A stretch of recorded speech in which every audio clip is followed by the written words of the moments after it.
बिहार शिक्षक भर्ती प्रक्रिया में जो लोग फॉर्म को भर रहे हैं, अप्लाई कर रहे हैं, उसके बाद वो फीस जमा करने जा रहे हैं, तो किसी की फीस जमा होने के बाद प्रिंट का ऑप्शन नहीं आ रहा है, किसी का पैसा कट जा रहा है लेकिन दिखा रहा है कि आपने अपना पेमेंट जो है वो कंप्लीट नहीं किया हुआ, इसलिए आपका फॉर्म अभी प्रिंट नहीं होगा।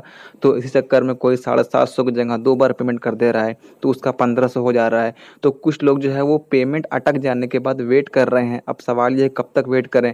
अब डेट 19 जुलाई तक बढ़ चुकी है, तो अगर आप चाहें तो 19 जुलाई तक वेट कर सकते हैं। लेकिन कुछ लोगों का पेमेंट फेल हुआ तो उन्होंने 2 बार पेमेंट कर दिया।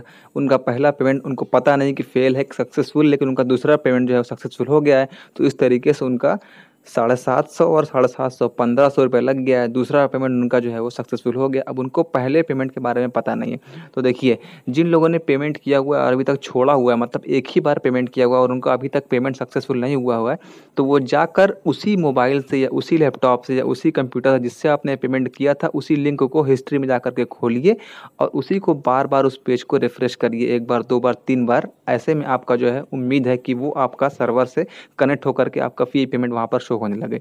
अब ऐसे लोग जिन्होंने फ़ी पेमेंट कर दिया था लेकिन उसके बाद इन्होंने फिर दोबारा से पेमेंट किया, तो उनको जानना है कि उनका पहला वाला पैसा जो है वो वापस आएगा कि नहीं आएगा।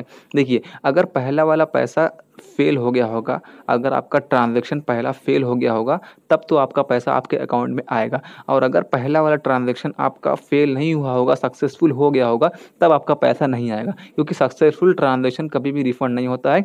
जो आपका ट्रांज़ैक्शन फ़ेल हो जाता है वो आपका 20 दिन में या 21 वर्किंग डे में आपका वापस आ जाता है। तो अब जो बिहार वाले फॉर्म आया है बीपीएससी वाला, ये ईज़ी पे के माध्यम से अपना पेमेंट जो है करवा रहे हैं। तो आपको क्या करना है कि ईज़ी पे का जो ऑफ़िशियल ईमेल है कॉन्टैक्ट करने का, वो आपको मैं डिस्क्रिप्शन में दे दूँगा और उसमें आपको क्या लिख करके भेजना है वो मैटर भी मैं आपको डिस्क्रिप्शन में लिख कर दे दूँगा। तो आप अपनी रजिस्टर्ड ईमेल आईडी से, जिस ईमेल आईडी से आपने फॉर्म भरा हुआ है, उससे जो है वो अपना मैं दे दूँगा पूरा। उसमें सिर्फ़ आपको अपना डेट लिखना है कि आपने किस डेट में पेमेंट किया है, मोबाइल से पेमेंट किया है या लैपटॉप से पेमेंट किया है।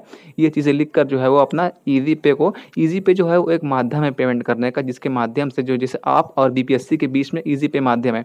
आपने पैसा दिया ईज़ी पे को और ईज़ी पे ने पैसा दिया बीपीएससी को।